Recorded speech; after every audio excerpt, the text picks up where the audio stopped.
So on my SX4 here, guys, as you can see, I just changed the caliper. I cannot get balanced braking between the left rear and the right rear. The differential temperatures are ridiculous, and there's obviously not the same clamping force. So I didn't expect this, but here's a situation you might run into. Let me take in and show you the park brake cable. Keeping in mind, it's the park brake adjuster, auto adjuster inside, and I'll maybe show you that briefly. That keeps the compensation on the pads for the wear. As the pads wear, obviously there has to be something to take up the slack, and it's the auto adjuster inside the caliper, inside the bore and inside the piston that actually accommodates for that wear. So that initially has to be set up, or you're not going to have enough. You're going to have too much play, and you're not going to have enough clamping force, right? And it can actually throw you for quite the loop. Okay, so as you can see, I have the console removed here, guys, and the actual handle sleeve removed just for clarity here. So there's obviously the park brake is released at the moment, and there's the splitter, and the balance bar obviously should be moving at right angles to the central cable there, right? It should stay pretty much square. Watch what happens here.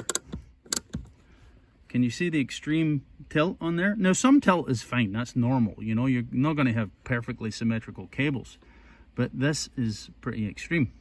But the tension on this one is getting ridiculous, which means you're over adjusting the right brake. Nothing happening on the left, and you're over adjusting on the right. So you end up with massive differential temperatures to the point where this is actually dragging to an extreme degree, and you can overheat the brake on this side. Okay, so what happened? Did the park brake cable magically shrink? See how there's balanced movement? And more importantly, it'll be balanced tension on the two cables here, meaning that back at the brake, the clamping force at each caliper will be roughly the same. See how that's pretty darn close, right? The right angles, that's ideal. Okay, so I made the mistake of thinking that I had a stretched cable here, when in fact it was the new caliper. The adjuster wasn't taking up the slack yet. It took much longer cycling the brake and pissing around back here in order to get the adjuster to actually take up the slop in the piston. So if you think about it, if the adjuster has not taken up the slop, I mean, I'm talking about the gap between the piston and the pads in the rotor itself, what happens is when you'll step on the pedal, you'll get a wee bit more pedal sink than you expect because there's more piston travel. If the adjuster is working correctly, then you won't get much pedal sink at all because the piston is basically flush, although not loaded against the pad. Make sense? It will also make a huge difference at the balance bar here, the equalizer, because if that piston has more travel, the cable will just keep under tension. The cable will just keep moving until it loads up, fooling you into thinking you've got a stretched cable when in fact there's nothing wrong with a cable. You can see I have the original left-hand caliper disassembled here just to see if I could find any smoking gun, right? Well, let's take a look, right? So how does this thing actually work with respect to the normal operation is straightforward. You know, you have the piston that sits inside the bore and the seal, and the hydraulic pressure actuates it back and forth. That's pretty straightforward, right? Where the complication comes into a little bit is where the park brake cable would come in. The eyelet hooks around here, and the park brake actuates back and forth like this. So I have a 1/2-inch drive extension here, just acting as our piston with respect to the park brake operation here. Can you see this? Okay, so pulling on the park brake lever, the piston extends, and you apply the park brake. Makes sense? That's all pretty simple, pretty straightforward, right? What gets a bit more complicated is actually in how does the adjuster actually accommodate for the wear on the pads? Let's take a look at this.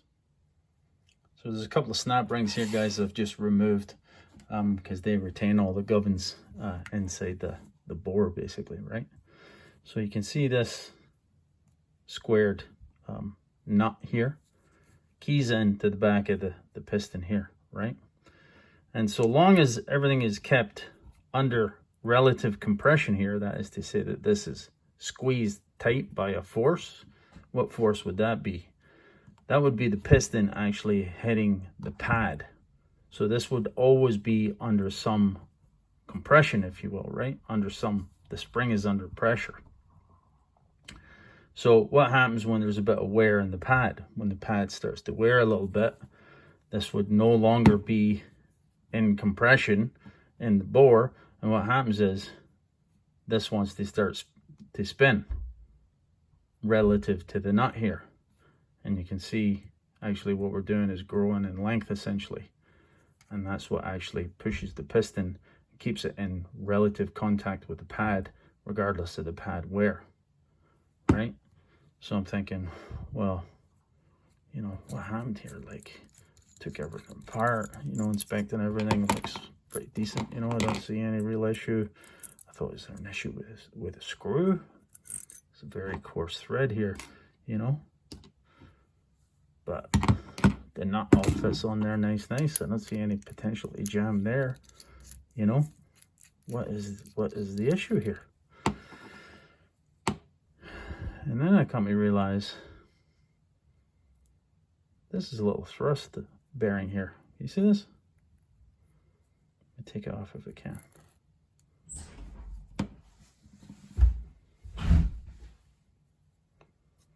One of the balls in the bearing itself is missing. Where the hell did it go? Who knows? But all these gubbins in here could easily bung up, of course, with a bearing that's floating around in here. Who knows what could happen? It could cock off, it could stop the rotation of the screw, and it would certainly impair the operation of the adjuster.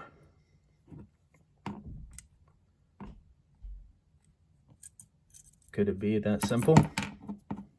That one little bearing dropping out? Because what can happen is the spring here, let me show you, the spring actually rides, surprisingly, it's actually oriented the wrong way here. Let me get this right. I should set that way. You can see on the washer there where the balls have been running.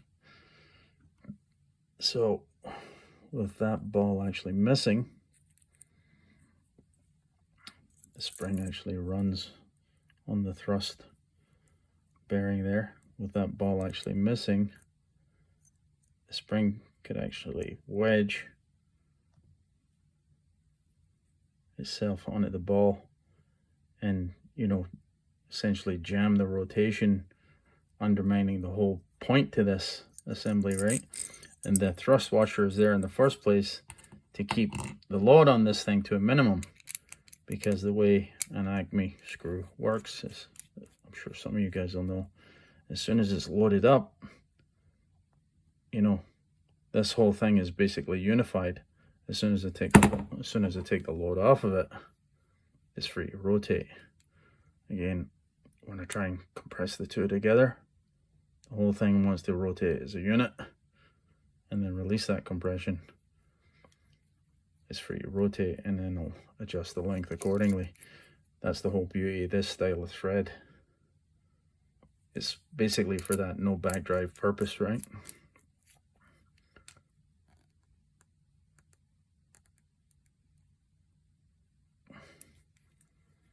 That's the whole point to the spring assemblies here, guys.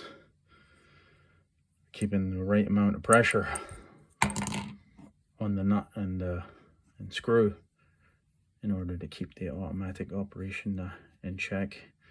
If that is undermined by the fact that this thrust washer has been compromised, by the fact that that little ball has fallen out, don't expect it to operate correctly.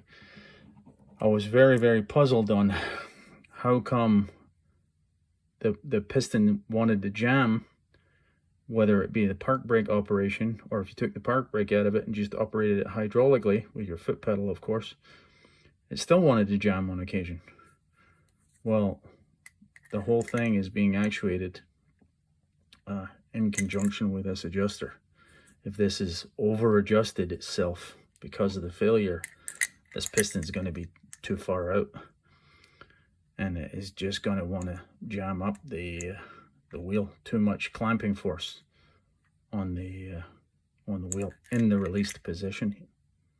It'll go out hydraulically, of course, but when it retracts, this is going to be overextended, keeping too much pressure on the wheel, causing it to potentially overheat. I hope that makes some sense, guys. I'm going to cling to this as a rationale. Okay, so just back after a little test drive here, guys. I wouldn't say heavy braking, but moderate braking. Let's use the right hand as a reference. I think this one will be a little hotter than the left.